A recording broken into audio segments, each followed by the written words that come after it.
से सभी बंधुओं से निवेदन है कि जो लोग भी अतिथिगण खड़े हैं उन्हें बिठाने में अपना सहयोग करें। कोई मातृशक्ति कहीं दिखे अगर खड़ी तो उनको पहले बिठाएं।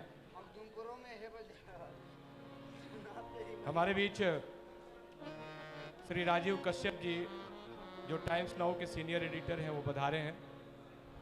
बहुत बहुत हार्दिक अभिनंदन है।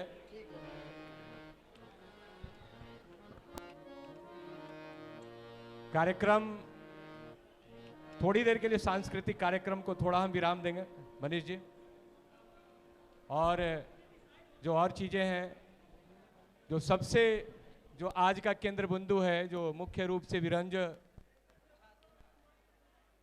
उसको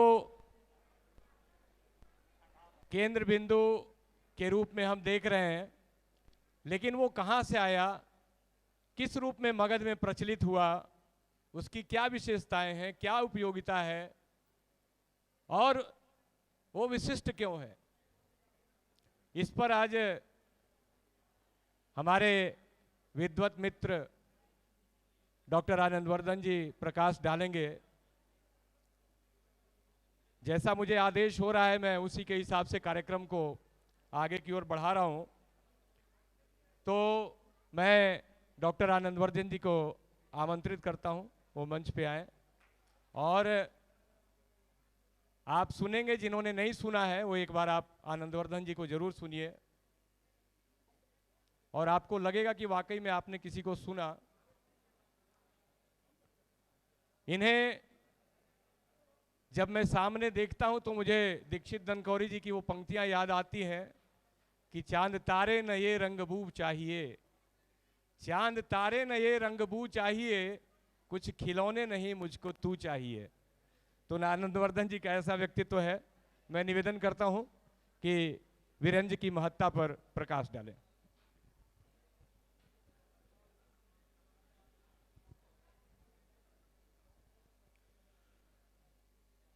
महो अर्णः सरस्वती प्रचेतयति केतुना धियो विश्वा विराजति।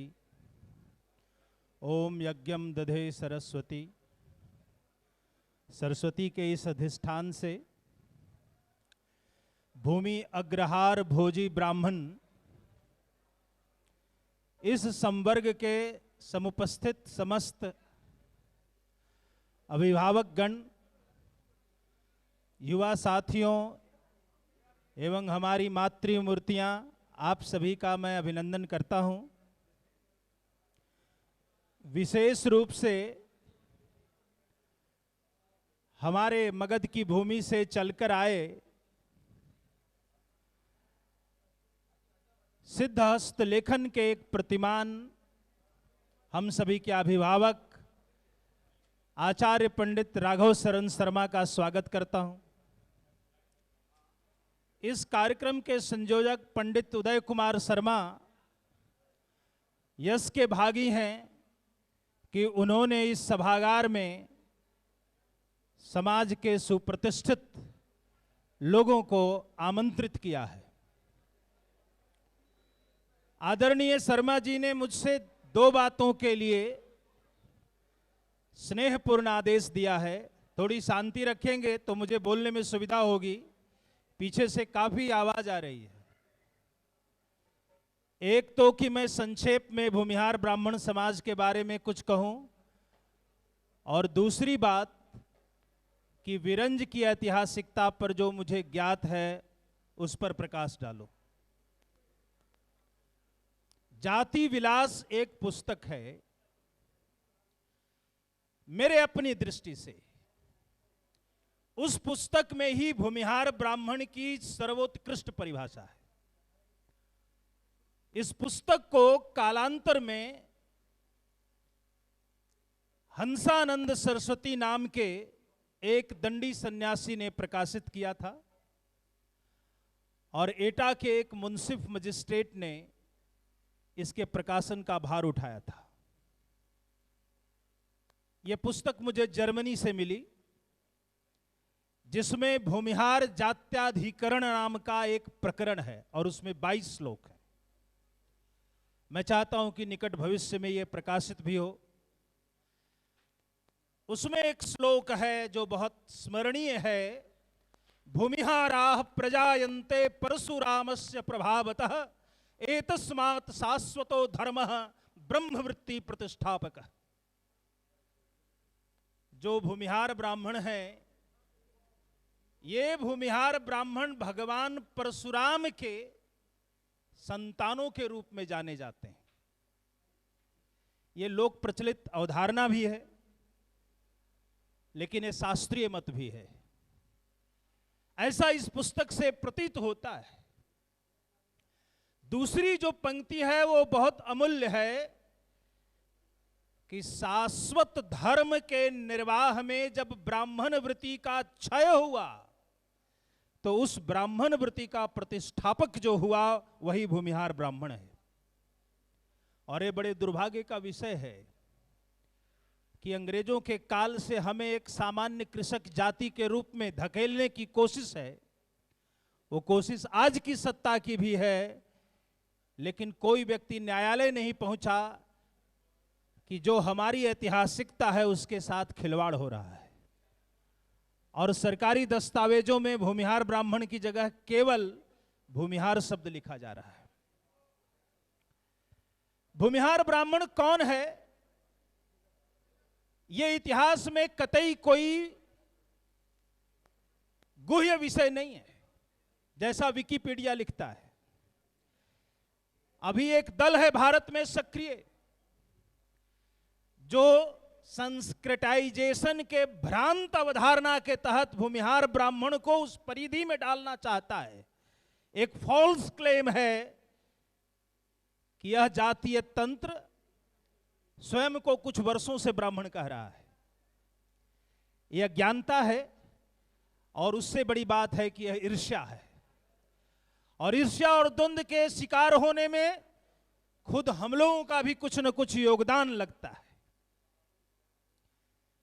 स्वामी सहजानंद सरस्वती ने शास्त्र सम्मत अपनी अवधारणा में महाभारत का एक प्रसंग उद्धृत किया। ब्राह्मणो द्विविधा राजन, निवृत्तस्य प्रवृत्तस्य, और अंत की एक बहुत महत् उक्ति है, निवृतो अहम प्रतिग्रहात्, मैं प्रतिग्रह से निवृत्त हूं।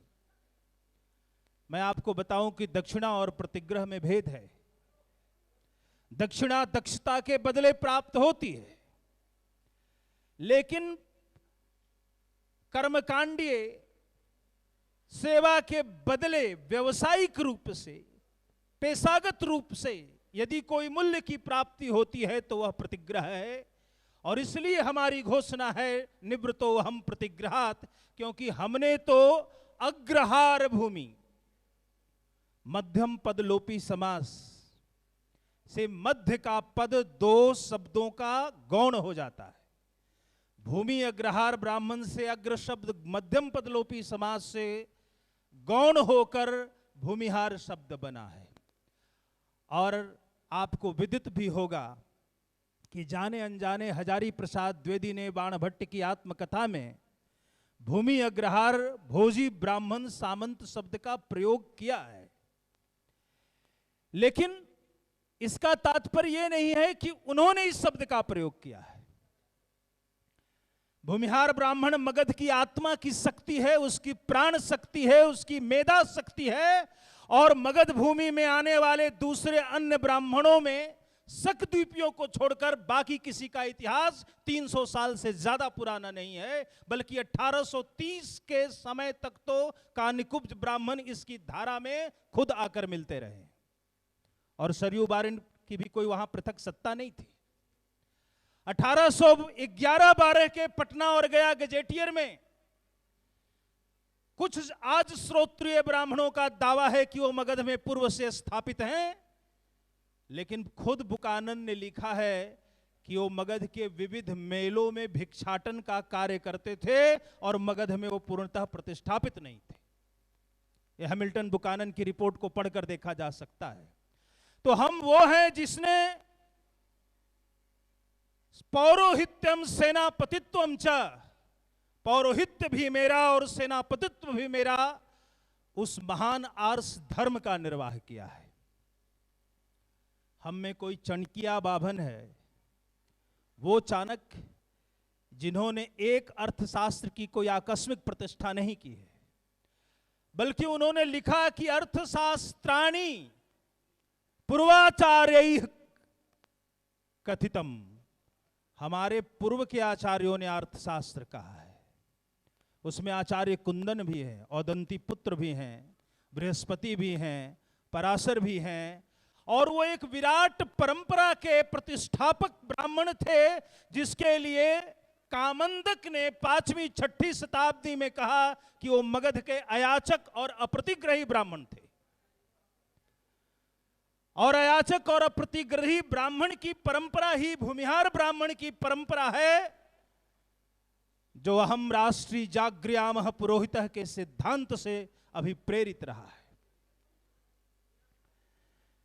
भूमिहार ब्राह्मणों का इतिहास में विस्मृत नहीं हो गया था, किसी विस्मृति में नहीं खो गया था। सदा से उन्होंने राष्ट्र, धर्म, स्त्री, गो, गंगा और गायत्री के रक्षार्थ शस्त्र संचालन का परिपालन किया है। और इसका प्रमाण यह है कि उदयगिरी के अभिलेख में पाटलिपुत्र पुराधीश्वर लोकज्ञ कवि पाटलिपुत्र कहा, यह संज्ञा से चंद्रगुप्त विक्रमादित्य को विभूषित करते हुए 18 वर्षीय कौत्स गोत्रीय साब वीरसेन स्वयं को मगध का ब्राह्मण कहता है, जिसने शकों की सेना को पराजित करने का गौरव प्राप्त किया है। मगध के महान सेनापति पुष्यमित्र, शुंग, अग्निमित्र, वसुमित्र से लेकर हरिसेन, वीरसेन, मातृविष्णु, पृथ्वीसेन, ये मगध के कौन से ब्राह्मण हैं? ये मगध के शकद्वीपी ब्राह्मण नहीं हैं, ये मगध में रहने वाले मैथिल ब्राह्मण नहीं हैं, एक कानिकुब्ज नहीं हैं, ये सरयू पारिन नहीं हैं। ये वो हैं जिनके पूर्वजों को देवदेव भूमि, ब्रह्मदेव भूमि, मठार भूमि, अग्रहार भूमि और सैन्य भूमि जैसे महान गांवों का दान प्राप्त होता रहा, और जो शस्त्र और शास्त्र दोनों परंपरा के निर्वाहक बने। भूमिहार ब्राह्मण के इतिहास को मिटाने की चतुर्दिक कोशिशें हैं।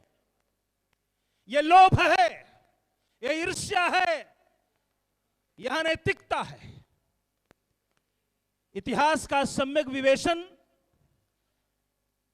इस देश के लोगों ने करने में जो कटुता बरती, यहां हमारे पूर्व सांसद जी बैठे हैं, जटाशंकर झा ने और उपेंद्र ठाकुर जैसे विद्वानों ने मिथिला के भूमिहार ब्राह्मणों के इतिहास को विगलित और विद्रूप करने का प्रयत्न किया है। और उपेंद्र ठाकुर ने तो यहां तक लिखा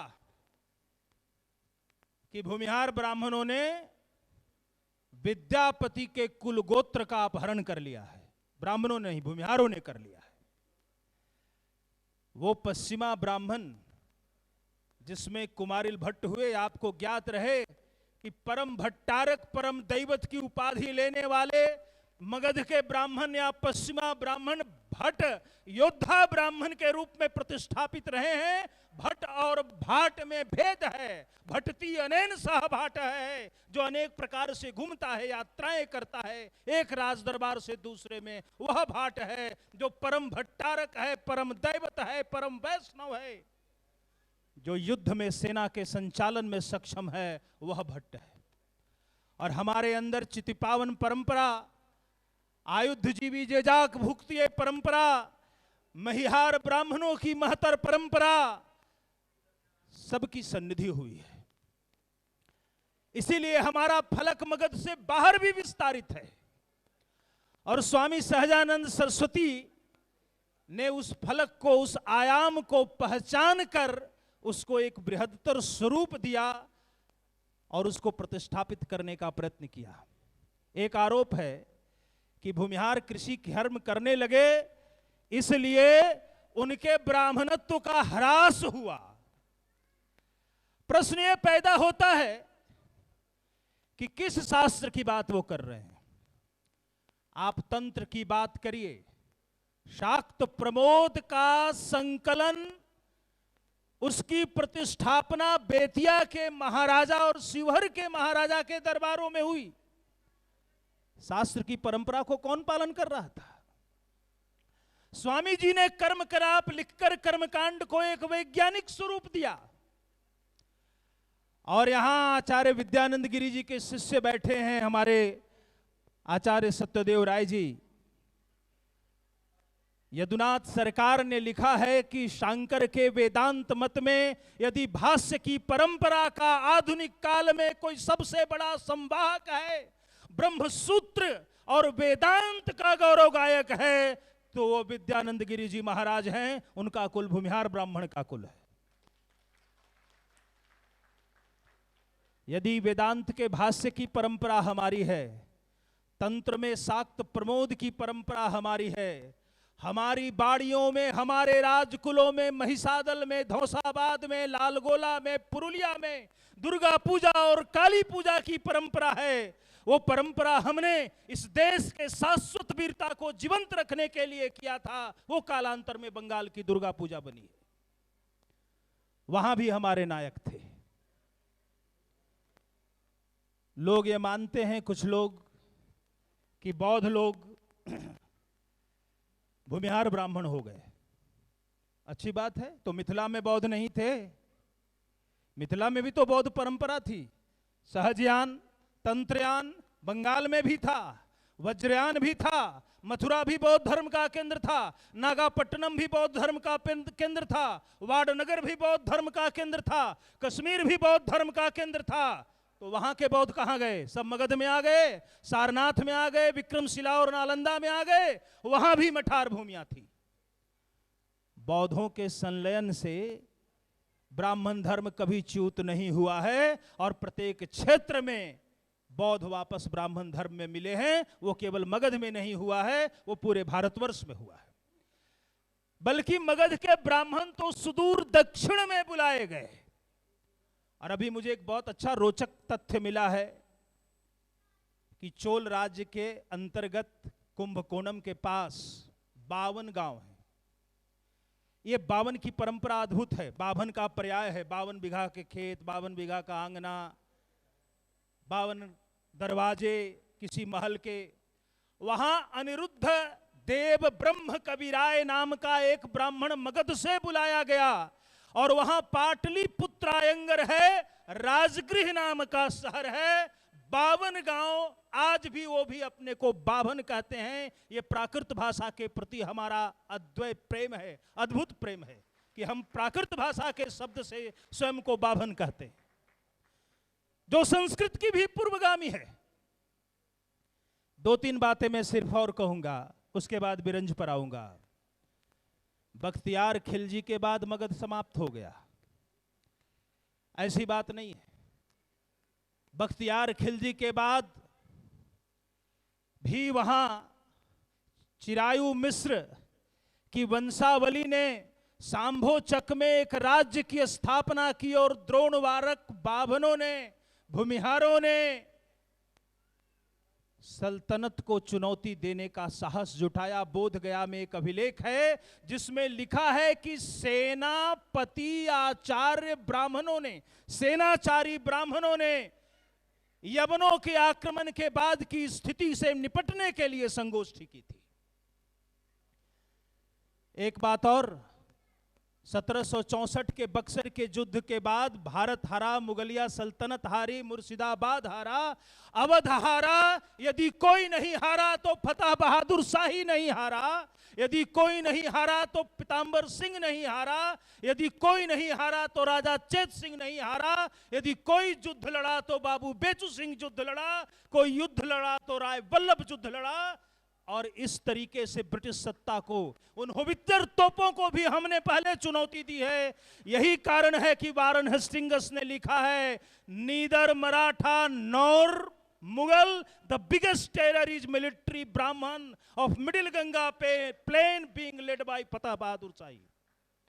और मैंने अभी एक पुस्तक छापी है जर्नल, उसमें फतेह बहादुर शाही का खोया हुआ चित्र भी छापा है, जिसको पटना म्यूजियम ने केवल रईस लिखा है।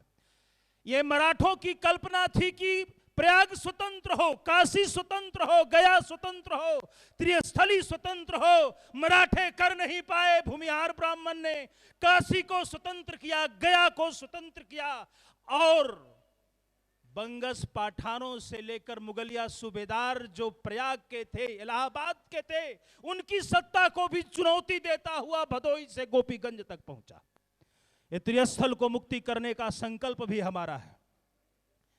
एक बात है विरंज की, हमारे पास लंबा समय नहीं है और मैं 10 मिनट से ज्यादा समय ले चुका हूं। कहते हैं कि वाजिद अली शाह का एक खानसामा खिदमतगार मगध में पहुंचा और उसने विविध प्रकार के व्यंजन बनाए। मगध के लोगों को उनका व्यंजन पसंद नहीं आया और मगध के व्यंजन के बारे में वहां के लोगों ने कहा, लखनऊ के लोगों ने कहा कि यह व्यंजन हमें पसंद नहीं है। और इस तरह से ये बात एक चुनौती की हो गई कि व्यंजन बनाने की कला में अवध का दरबार श्रेष्ठ है कि मगध के लोग श्रेष्ठ हैं। इसमें मुझे वो दुर्लभ चित्र भी है, एक जो खिदमतगार और खानसमा अवध के दरबार से आया था। ये पंडुई राज्य के पास सुरक्षित एक चित्र है, मैं आप लोगों के साथ शेयर भी करूंगा, उनका नाम भी लिखा है। लेकिन मगध में इस चुनौती को जिसने स्वीकार किया उनका नाम था पंडित राज सिंहासन सिंह और इन्होंने भोजन बनाने की पाक कला पर एक पुस्तक भी लिखी थी।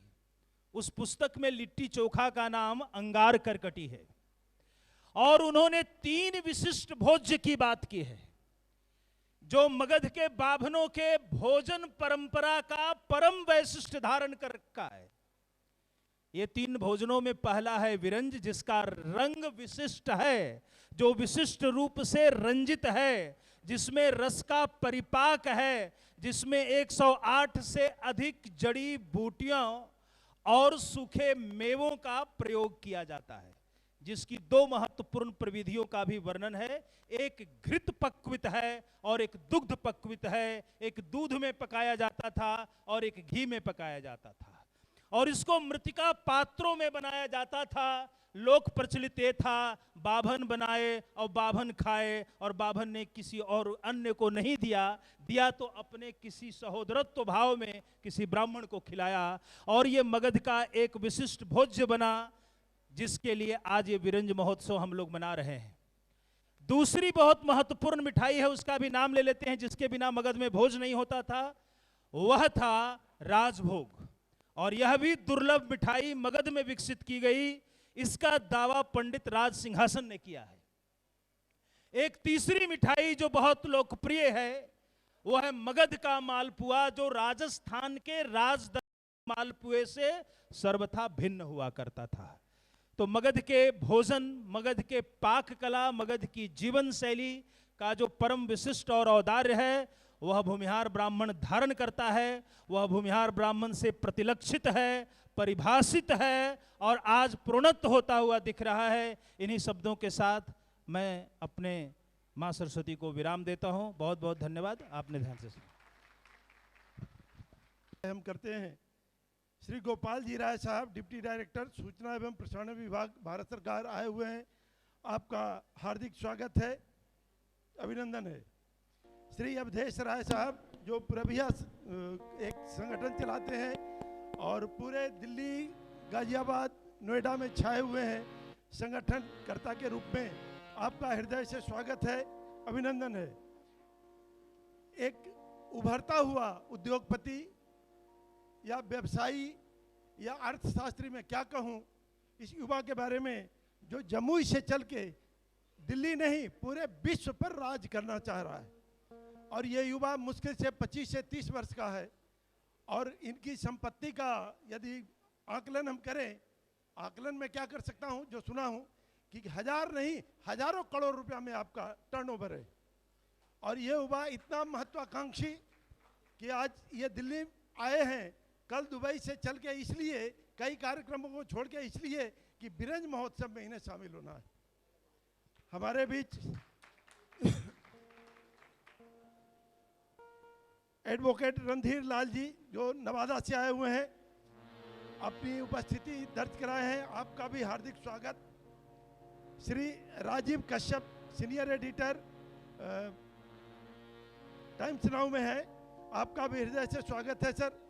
जहानाबाद एसएस कॉलेज के भूतपूर्व प्रिंसिपल प्राचार्य श्री सीवी शर्मा साहब जो सेवानिवृत्त हैं, आप भी आए हुए हैं, आपका भी हृदय से स्वागत है सर।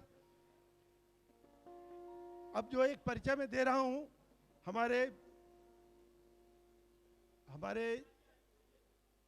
जो आकलन थे इस हॉल के बारे में वो गलत निकले। आप सबका उत्साह ने इसे गलत साबित किया। निश्चित रूप से आगे से जब भी हम प्रोग्राम करेंगे इसे किसी बड़े हॉल में हम लेकर के आप लोग को आएंगे। इस बार के लिए हम क्षमा प्रार्थी हैं। परम आदरणीय माननीय न्यायाधीश श्री प्रभात प्रमाचल सर से कि आप न्यायाधीश हैं दिल्ली कोर्ट में, न्यायालय में, और आप आए हैं और आपकी परिवार भी आई हुई है। हम आपका हृदय से स्वागत करते हैं, अभिनंदन करते हैं, वंदन करते हैं सर। लेकिन इस वादे के साथ कि अगली बार जब भी हम कार्यक्रम ऐसा करेंगे जो मगध के नाम से होगा, उसमें हम आपको इतना असुविधा होने का कोई अवसर नहीं देंगे, ये मेरा वादा है। धन्यवाद। रेजिडेंट कमिश्नर दिल्ली जाले बिहार के रहने वाले हैं, आपका हृदय से स्वागत है सर। श्री अमिताभ भूषण जी वरिष्ठ पत्रकार, टीवी चैनलों में आप पैनलिस्ट हैं, मुजफ्फरपुर के रहने वाले हैं, आपका भी हृदय से स्वागत, अभिनंदन है। AIAMS के डॉक्टर उमा शंकर जी, आप भी पधारे हुए हैं इस कार्यक्रम में। आप सबका इस मगहिया कार्यक्रम में, मगही के पुरातन परंपरा को संरक्षित रखने वाले कार्यक्रम में आप सभी का हार्दिक स्वागत, अभिनंदन और वंदन है। मुंबई से दीपक जी आए हुए हैं जो कभी भारतीय जनता पार्टी के, हाँ स्वागत है, अभिनंदन है, धन्यवाद। बहुत बहुत धन्यवाद जयकांत भैया।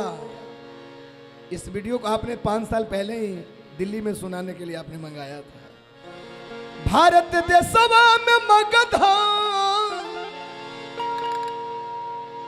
महान हो भैया, अरे महान हो भैया, अरे पटना गया, अरे पटना गया, नवादा अरवल जहानाबाद, पटना गया, नवादा अरवल जहानाबाद, भारत देशवा में मगध महान हो भैया,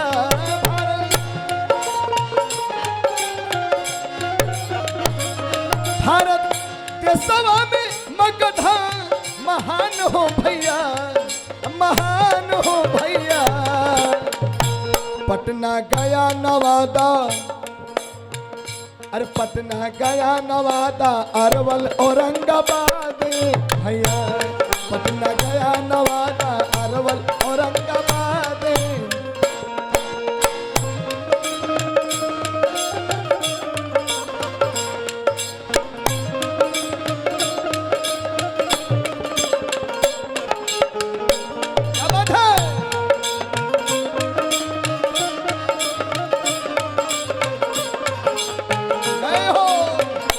पटना गया नवादा अरवल औरंगाबाद भैया, पटना गया नवादा अरवल जहानाबाद। मगध की खासियत, मगध में विष्णु पद धरैलन, माई मंगला गौरी कहलन,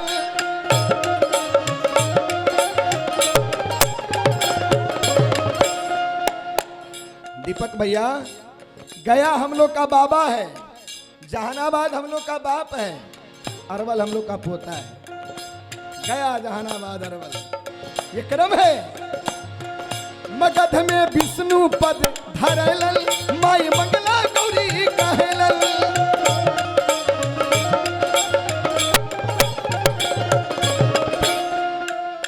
इससे भी बड़ी खासियत, अरे आवे दूर दूर से करे, विपिन सर जी आवे दूर दूर से करे पितरदान ये भैया,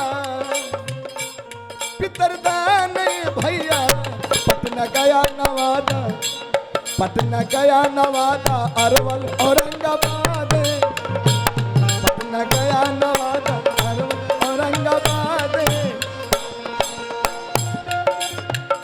हमारे गार्जियन, हमारे मुजफ्फरपुर के हमारे बड़े भैया जी की तरफ से बहुत बहुत पुरस्कार, 500 रुपये का पुरस्कार है। मैं अभिनंदन करता हूँ, वंदन करता हूँ। पटना गया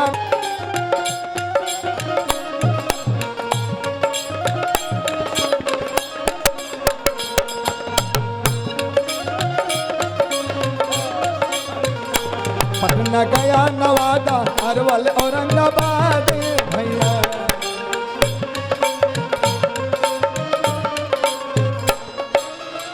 बड़े भैया हमारे अनिल भैया जी को मैं बार बार प्रणाम करता हूँ। आपका आशीर्वाद और खासियत मगध की, मगध में बानावर स्थान विराजे शिव शंभु भगवान। मगध में बानावर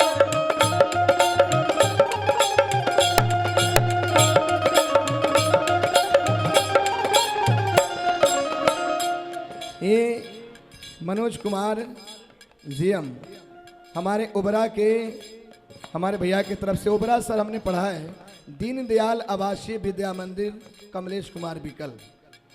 हमारे एक जमाने में प्राचार्य रहा करते थे। अरविंद चचा जी को भी स्टेशन मास्टर हैं, उनसे भी अभी हम लोग कल चाय पी के वहाँ से आए हैं। बहुत बहुत आशीर्वाद कहना है। एक मिनट एक बाहर में फॉर्च्यूनर 5599 की है लगी हुई। एक 1100 रुपये का पुरस्कार। बड़े भैया को बार बार प्रणाम है। कहना है कि आपको पाकर मैं खोना नहीं चाहता, आप सभी को पाकर मैं खोना नहीं चाहता, मैं खुश हूं रोना नहीं चाहता। ये तो करिश्मा है आपके हमारे मोहब्बत का। आंखों में हमें भी नींद है मगर मैं सोना नहीं चाहता।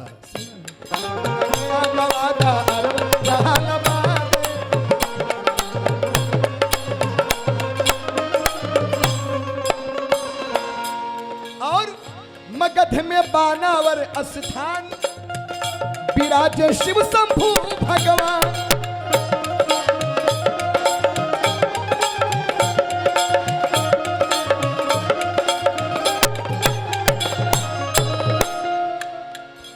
विशेष आभार हमारे जो मंच पर बैठे हैं गार्जियन पिता तुल्य यूके शर्मा चचा जी का है। मैं बार बार आपको प्रणाम करता हूं, आपने मंच तक हमें लाया है। सभी कलाकारों की तरफ से वंदन नमन मैं करता हूं और आपका प्यार ऐसे ही बनी रहे और हम आगे भी सेवा देने के लिए तैयार हैं। हो पटना गया नवादा जहानाबाद भैया।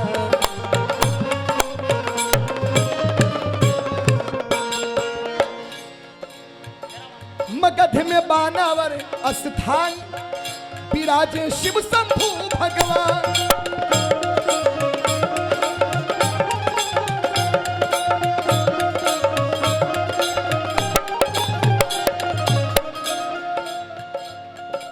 अरे पढ़ के देखला तू वेद शास्त्र। अगर किसी को शक है अगर हमारी बातों पे तो पढ़ के देखला तू वेद शास्त्र पुराने भैया। पढ़ के देखला तू वेद शास्त्र पुराने भैया। अरे पुराने भैया। पटना गया नवादा, पटना गया नवादा, अरवल जहानाबाद। पटना गया नवादा, अरवल जहानाबाद।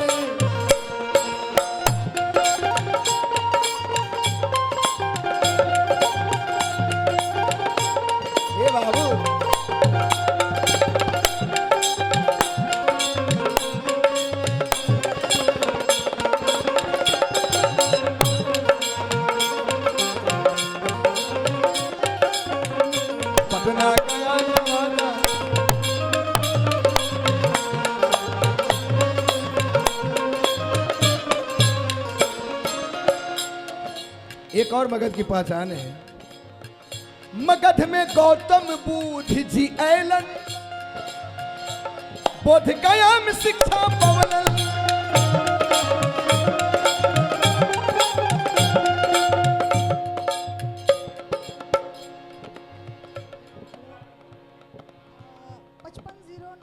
ये फॉर्च्यूनर है मरून कलर की, गेट पे खड़ी है वो, प्लीज जिनकी भी हो उसको थोड़ा। बुद्ध जी ऐलन, बोध गया में शिक्षा पवलन।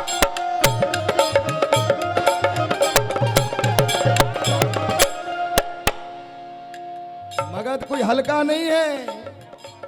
अरे पूजा करे जकरा चीन और पूजा, अरे पूजा करे जकरा चीन और जापान हो भैया। बाहर मगध, गलती नहीं बोल रहा हूं ना सर। अरे पूजा करे जकरा चीन और जापान भैया। अरे जापान ये भैया, पटना गया नवादा अरवल औरंगाबाद, पटना गया नवादा अरवल औरंगाबाद। अरे कतना करे मनीष मगध के बखान हो भैया। कतना करे मनीष मगध के बखान हो भैया। अरे पटना गया नवादा अरवल जहानाबाद, पटना गया नवादा अरवल जहानाबाद। भारत के सभा में मगध महान हो भैया।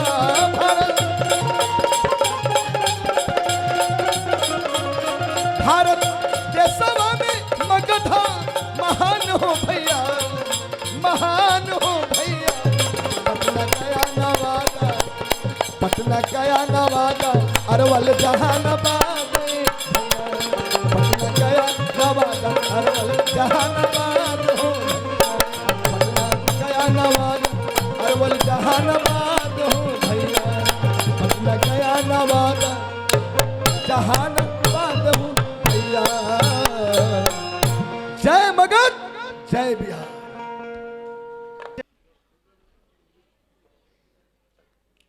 सबसे पहले तो हम आप लोगों को आने के लिए थैंक यू बोलेंगे, और सर को थैंक यू। सर इतना इतना बढ़िया इंट्रोडक्शन दिए मेरा। शायद अभी आप लोगों को यहाँ पे बहुत सारे हमारे वरिष्ठ बैठे हुए हैं जिनके आगे हम लोग अभी कुछ नहीं है, कुछ अचीव भी नहीं किए हैं, और अभी करने के लिए बहुत कुछ है। तो thank you sir, Uday sir. अभी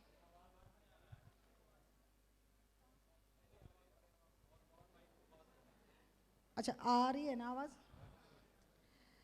अभी हमारे बीच कुछ नए गेस्ट आए हैं, रणधीर लाल सिंह, राजेश तिवारी, ये एडवोकेट हैं दोनों साकेत कोर्ट में, तो प्लीज़ उनका स्वागत कर लीजिए।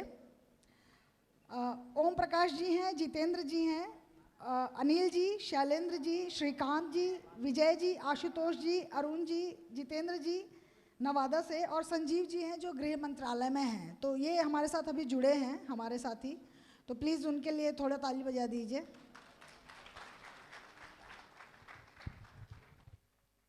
कि कविता पाठ का भी कार्यक्रम होना चाहिए। कुछ समाज के कवियों को यहाँ मंच पर हमें सुनना चाहिए, और उसी कड़ी में कुछ साथी हमारे बीच, कुछ कवि मित्र हमारे बीच पधारे हुए हैं। एक बार जोरदार तालियों से उनका स्वागत करें। मंच की व्यवस्था ऐसी नहीं है कि उनको एक साथ बुलाएं, हालांकि काव्य पाठ के लिए मंचीय व्यवस्था वैसी होनी चाहिए कि कवि बैठ सकें, लेकिन जैसी व्यवस्था है उसी के अनुसार एक एक कर हम उन्हें आमंत्रित करेंगे। किसी कवि ने बहुत खूबसूरत लिखा है कि कांटों से जिन्हें प्यार जताना नहीं आता, कांटों से जिन्हें प्यार जताना नहीं आता, उनको कोई गुलाब उगाना नहीं आता। दो चार पल मिले उसे हंसकर गुजार दें, फिर लौट कर कमबख्त जमाना नहीं आता। तो आप सब लोग कुंदन जी की अगुवाई में सुनने के लिए तैयार हो जाएं। कुंदन जी बहुत उत्साही हैं और बड़े उत्साह के साथ हर कार्यक्रम का आनंद लेते हैं। इनके आनंद में आप सब भी शामिल हों। और समय कम है, इसलिए न टेस्ट की पारी खेलनी है, न वनडे की पारी खेलनी है, बस 2020 की पारी खेलनी होगी कवियों को। तो आए और संक्षिप्त काव्य पाठ एक एक करके, और इस कड़ी में जो हमारे सबसे लाडले कवि हैं, जो हिंदी और मगही दोनों विधाओं में समान रूप से लिखते रहे हैं, हमारे मगध के लाडले संजीव कुमार मुकेश जी को मैं आमंत्रित करता हूं। ये हमारे शाख के वो पत्ते हैं जिनके बारे में हम कह सकते हैं कि शाख से पत्ता अगर कोई जुदा हो जाएगा, हादसों का फिर शुरू एक सिलसिला हो जाएगा। तो उस हादसों के सिलसिले को रोकना है और इसलिए संजीव मुकेश जी की आवश्यकता है। वो आए और आज के इस कार्यक्रम का आगाज करें और तालियों का भरपूर स्नेह दीजिएगा। देखिए, कवियों के लिए तालियां जो हैं वो बड़ा ही सुखद कार्य करती हैं और उनको ऐसा लगता है कि मेरे जो शब्द हैं, मेरी जो भावनाएं हैं, वो श्रोताओं तक पहुंच रही हैं। तो तालियों में कोताही मत बरतिएगा। एक बार पहले भी तालियां बजाकर संजीव मुकेश जी का स्वागत कीजिए। ई मगध क्षेत्र के धरती है, ई मगध क्षेत्र के धरती है, एकर दिद्दा में पानी है। अभी आदरणीय आनंदवर्धन सर का उद्बोधन हम सुन रहे थे। मैं वहीं से पंक्तियां प्रारंभ करने का प्रयास करता हूं कि ई मगध क्षेत्र के धरती है, एकर दिद्दा में पानी है, कण कण ज्ञान के कलसा है, रग रग में धैल जवानी है। ई मगध क्षेत्र के धरती है, एकर दिद्दा में पानी है। ई मगध क्षेत्र के धरती है, एकर दिद्दा में पानी है। उद्बोधन के दरमियान स्वागत के समय अभी बातचीत हुई। एक मित्र, अपने समाज का एक युवा, आज कल सुबह फ्लाइट पकड़ के आज वीरेंद्र महोत्सव में शामिल होने के लिए यदि कोई आया है, मैं इनके लिए और साथ में हमारे अखिलेश जी बैठे हैं, समाज के बहुत युवा जिन्होंने भी समाज के लिए काफ़ी काम किया है। हमारे नीरज जी, एक बुमंत्रा एक ग्रुप हमारा है जिसमें उन्होंने बढ़ चढ़ कर हिस्सा लिया है और समाज को एक नई दिशा देने का प्रयास किया है अपनी नई सोच के साथ। मैं आपको डेडिकेट करता हूँ ये पहली अपनी चंद पंक्तियाँ कि घूमो तुम विदेश, कि घूमो तुम विदेश, देश चान या जहान, किंतु भाई मेरे देश के किसी कोने में रहो, लेकिन तुम्हें ये मगध याद होना चाहिए, तुम्हें ये अपनी मिट्टी याद होनी चाहिए। मैं 4 पंक्तियां रखने का प्रयास करता हूं। कि घूमो तुम विदेश, देश चान या जहान, किंतु भाई मत भूल जाना घर परिवेश को।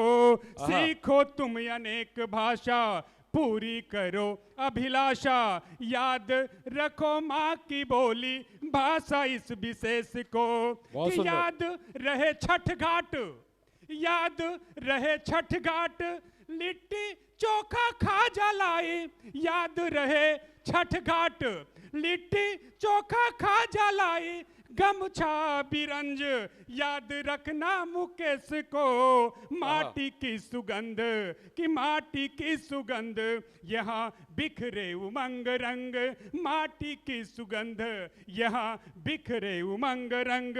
आओ तुम मगध और देखो अपने देश को, आओ तुम मगध और देखो अपने देश को, आओ तुम मगध और देखो अपने देश को।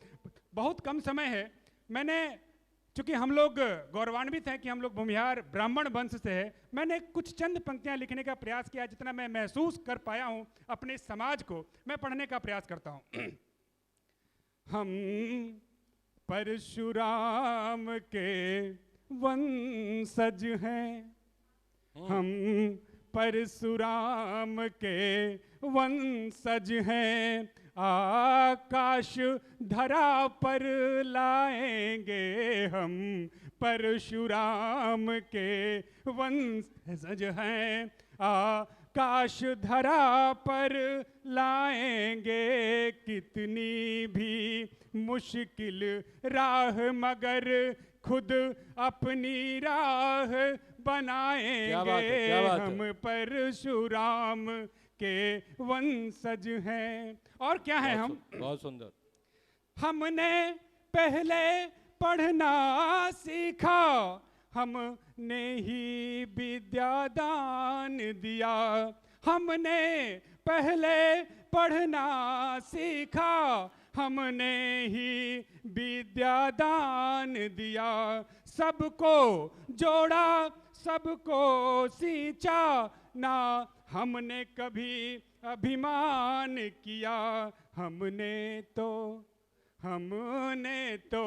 कितने सूर्य दिए, हमने तो कितने सूर्य दिए, चंदा भी हम ही बनाएंगे। हम क्या बात परशुराम है। के वंशज हैं। आकाश धरा पर लाएंगे हम परशुराम के।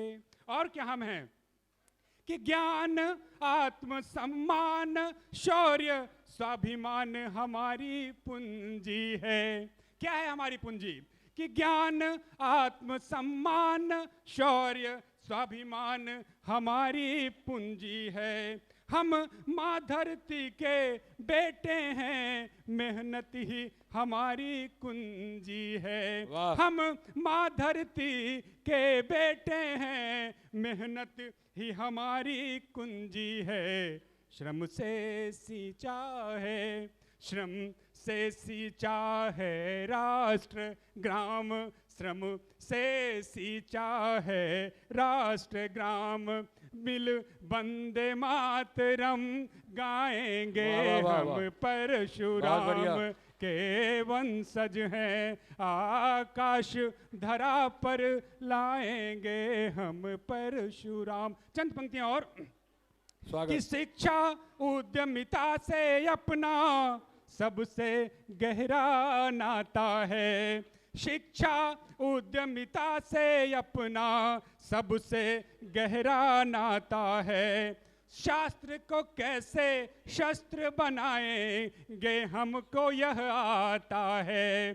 कि शास्त्र को कैसे शस्त्र बनाएंगे हमको यह आता है। फिर स्वर्ण अक्षरों में मिलकर, फिर स्वर्ण अक्षरों में मिलकर इतिहास नया गढ़ जाएंगे हम परशुराम क्या बात। के वंशज हैं। आकाश धरा पर लाएंगे हम परशुराम के वंशज हैं। बहुत बहुत धन्यवाद। बहुत बहुत आभार। बहुत सुंदर, बहुत सुंदर। संजीव मुकेश जी ने उसी के हिसाब से 2020 की पारी खेली है और शानदार बैटिंग के बाद जा रहे हैं। उसके बाद अगले बैट्समैन को हम आमंत्रित कर रहे हैं और उनकी पारी, एक पारी आपने देख ली है।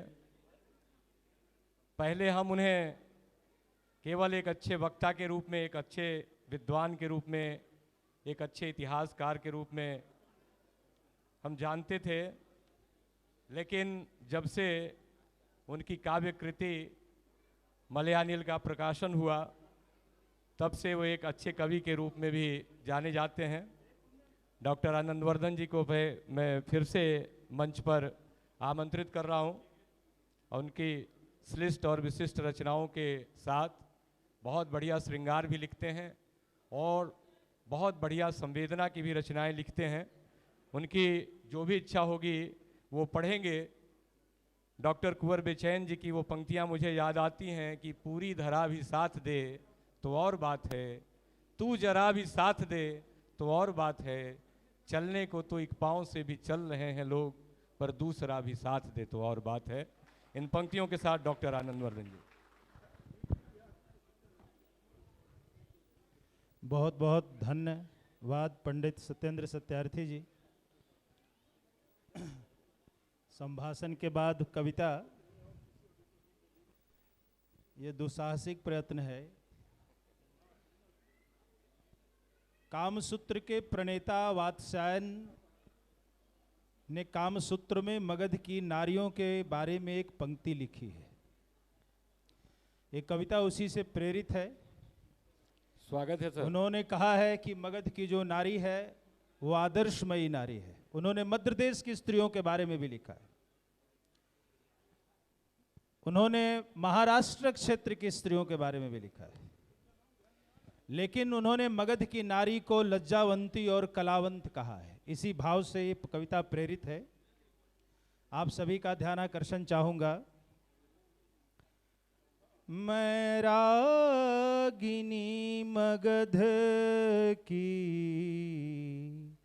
मैं ह्रादिनी मगध की। ह्रादिनी का मतलब आसमान में चमकने वाली बिजली है।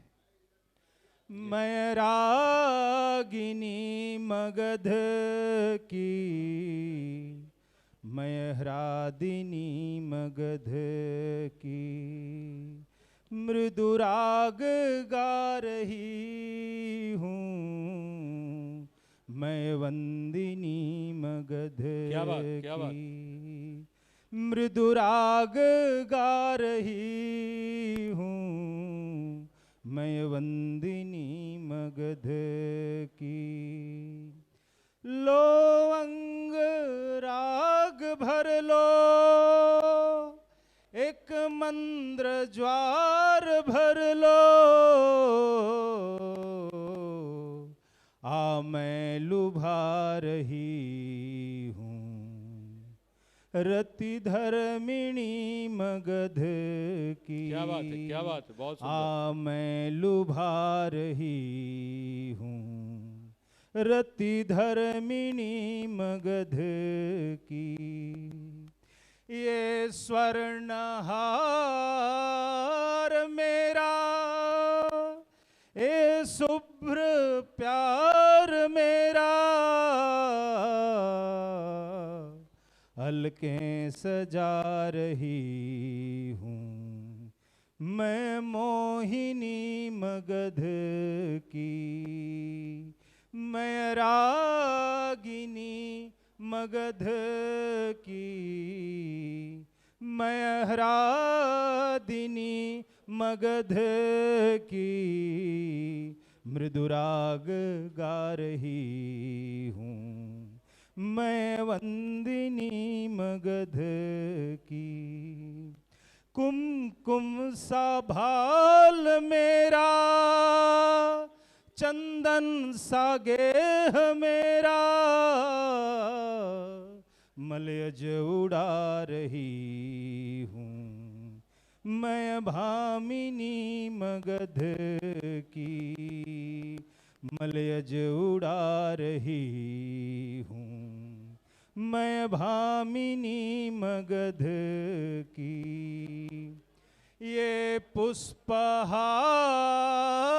ले लो, ये चंद्रहार ले लो। नवहृद सुधा लुटाती, मैं कामिनी मगध की। नवहृद सुधा लुटाती, मैं कामिनी मगध की। फाल्गुन बयार मेरा, आहा। चैता बहार मेरा, मधु छंद बांटती हूँ, क्या बात। मैं तारिणी मगध बहुत सुंदर, बहुत सुंदर। की।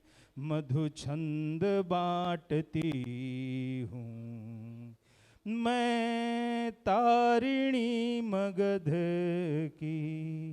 वाह। आ निज श्वास भर दूं, ला प्रश्वास भर दूं। ऋतु धर्म साधती हूँ, मैं साधवी मगध की। आहा। ऋतु धर्म साधती हूँ, मैं साध्वी मगध की। क्या बात है, क्या बात। आह्लादिनी मगध की, मैं सिंजनी मगध की। अनुराग रोपती हूँ मैं धारिणी मगध की। अनुराग रोपती हूँ मैं धारिणी मगध की। एक मगध में धारिणी ने मगध में शासन चलाया और एक मगध की प्रभावती गुप्त ने वाकाटकों का शासन चलाया। ये मगध की नारी का गौरव है। एक दूसरा गीत जिसका संबंध फल्गु के तट से है आपके समक्ष रखता हूँ। स्वागत स्वागत। विकल नीर, फल्गु का नीर जो है वो विकल है जी। विकल नीर मन अधीर, फल्गु तट के समीर। कर रहल है अब पुकार, जाग जाग मगध वीर। विकल नीर मन अधीर, उमड़त घुमड़त तरंग मंद्र राग। अंग अंग निरझर झर मृदु फुहार।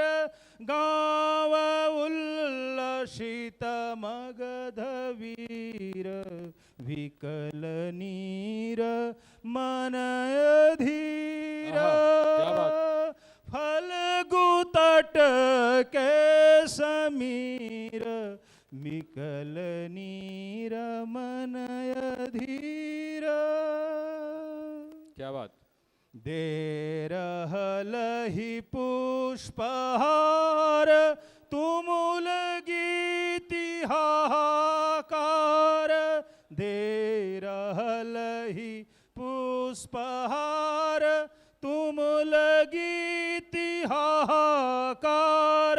श्रृंग हृंग समरधार, रण निनाद मगध वीर।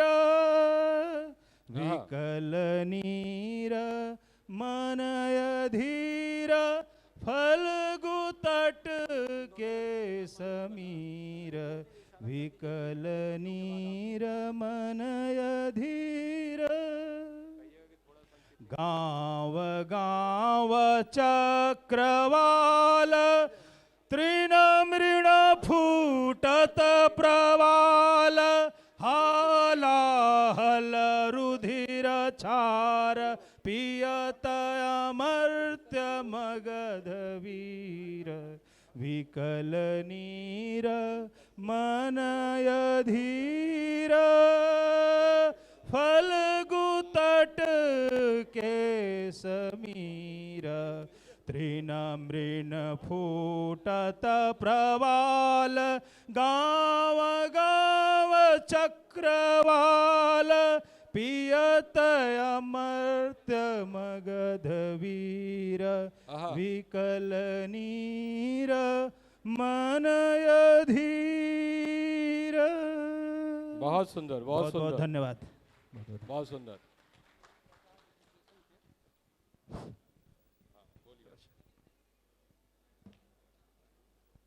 आज के इस कार्यक्रम में कुछ और हमारे विशेष अतिथि आए हुए हैं। पूर्वांचल भूमिहार ब्राह्मण महासंघ गाजियाबाद से श्री एस.के. राय साहब, जो उसके अध्यक्ष भी हैं और बड़े लोकप्रिय अध्यक्ष हैं। उनका संगठन की एक खासियत है कि पूरे भारतवर्ष में हमारे समाज की एक ही संगठन है जिसका प्रतिवर्ष ऑडिट होता है। ISO 9000 से वो सर्टिफाइड है और ये दिल्ली का एकमात्र ऐसा संगठन है जो अपने सारे नियम निर्देशों का पालन करते हुए अपने गोतिया भाई की सेवा कर रहा है। श्री मनोज सिन्हा साहब जो प्राचार्य हैं आर्यभट्ट कॉलेज के, दिल्ली विश्वविद्यालय में आप एसोसिएट प्रोफेसर भी थे आप एसोसिएशन के अध्यक्ष हैं, आपका हार्दिक स्वागत है, अभिनंदन है सर। पंकज शर्मा जी आए हुए हैं हमारे बीच गाजियाबाद से। पंकज शर्मा जी का भी बहुत बहुत स्वागत और अभिनंदन। श्री विनय कुमार, दिल्ली पुलिस इंस्पेक्टर साहब, विनय कुमार साहब, यदि मैं चूंकि नहीं मैं मिल सका हूं, पहचान नहीं पा रहा हूं, क्षमा करेंगे आप। आपका भी हृदय से स्वागत और अभिनंदन। एक बार परिवार की हमारी मातृशक्ति जितनी भी आई हैं और उनको जो इस बार की असुविधा हो रही है, मैं इसके लिए हृदय से क्षमा चाहता हूं। कृपया आप हमें क्षमा करें। अगले बार से जब भी कोई कार्यक्रम करेंगे आपको विशेष प्राथमिकता देते हुए हम विशेष व्यवस्था करेंगे। इसके लिए फिर से एक बार क्षमा प्रार्थी।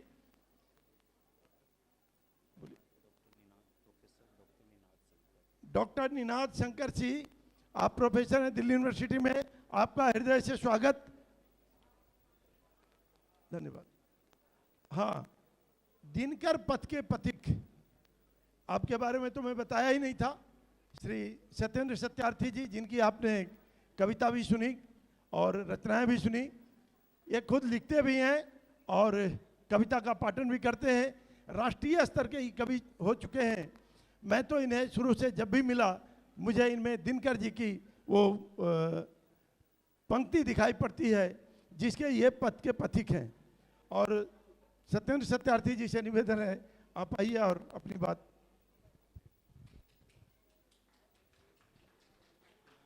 एक बार पधारे हुए सभी बंधुओं, महानुभावों और मातृशक्ति का हार्दिक अभिनंदन, हार्दिक स्वागत।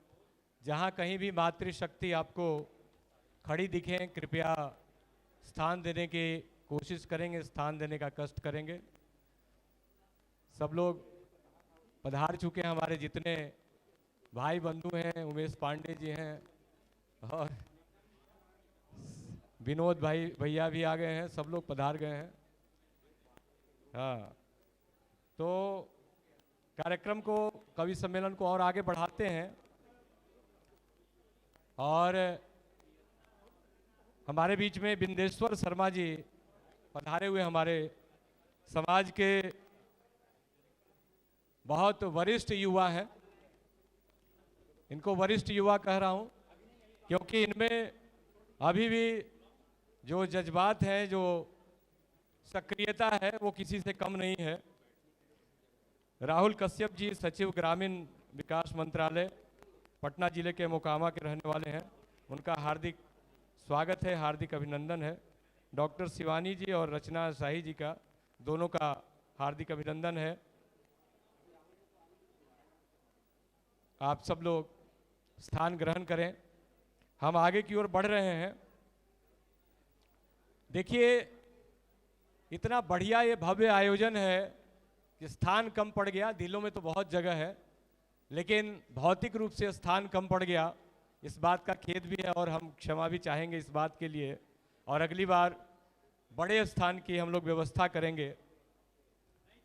अन्यथा, हाँ, अन्यथा स्थितियाँ ये होती हैं कि वो मुझे पंक्तियाँ याद आती हैं कि नई सदी के रंग में ढलकर हम याराना भूल गए। स्थितियाँ क्या होती हैं कि नई सदी के रंग में ढलकर हम याराना भूल गए, सबने ढूंढे अपने रास्ते, साथ निभाना भूल गए। तो शाम ढले, शाम ढले एक रोशन चेहरा, क्या देखा इन आंखों ने, दिल में जागी नई उमंगे, दर्द पुराना भूल गए। दिल में जागी नई उमंगे, दर्द पुराना भूल गए। ये स्थिति है आज। आप सब लोग यहाँ आए हुए हैं, बहुत अच्छा लगा, बहुत अच्छा लग रहा है। वरना कवि को लिखना पड़ता है कि आदमी में इस कदर विष भर गया है, विषधरों का वंश सारा डर गया है। कल सुनोगे आदमी के काटने से, रास्ते में सांप कोई मर गया है। ये स्थितियां जब समाज की हो जाए तो इस प्रकार का परिदृश्य मन को एक सुकून देता है और भविष्य के लिए एक बड़ी आशा का संचार करता है कि हम सब लोग मिलकर रहेंगे, एक साथ चलेंगे। आज एक साथ नहीं चलने का परिणाम ही है कि हमारे समाज में इतना बिखराव आया है कि हम कहाँ थे और कहाँ पहुँच गए हैं। इसीलिए आयोजक मंडल ने निर्णय लिया था, हालांकि बड़ा ही ये कहेंगे कि बड़ा अप्रिय निर्णय था, और हम सबको ये करना पड़ा कि अगर हम स्टेज से कुछ लोगों को सम्मानित करते हैं, कुछ लोगों को बुलवाते हैं, तो बहुत से लोग इस पर भी अपनी प्रतिक्रिया देंगे और फिर एक विवाद का विषय बन जाएगा। इसलिए ना चाहते हुए भी ये निर्णय लेना पड़ा और सबको भैयारे के रूप में आपको आमंत्रित किया गया है। तो हम बिंदेश्वर शर्मा जी को आपके बीच बुलाते हैं, जो वरिष्ठ युवा हैं हमारे बीच, और क्या भावना है उनकी कि एक नई आन बान रखते हैं, एक नई आन बान रखते हैं, दिल में हिंदुस्तान रखते हैं, और सिर्फ तुम ही नहीं बुलंदी पर हम भी ऊंची उड़ान रखते हैं। इस जज्बे के साथ वो आ रहे हैं और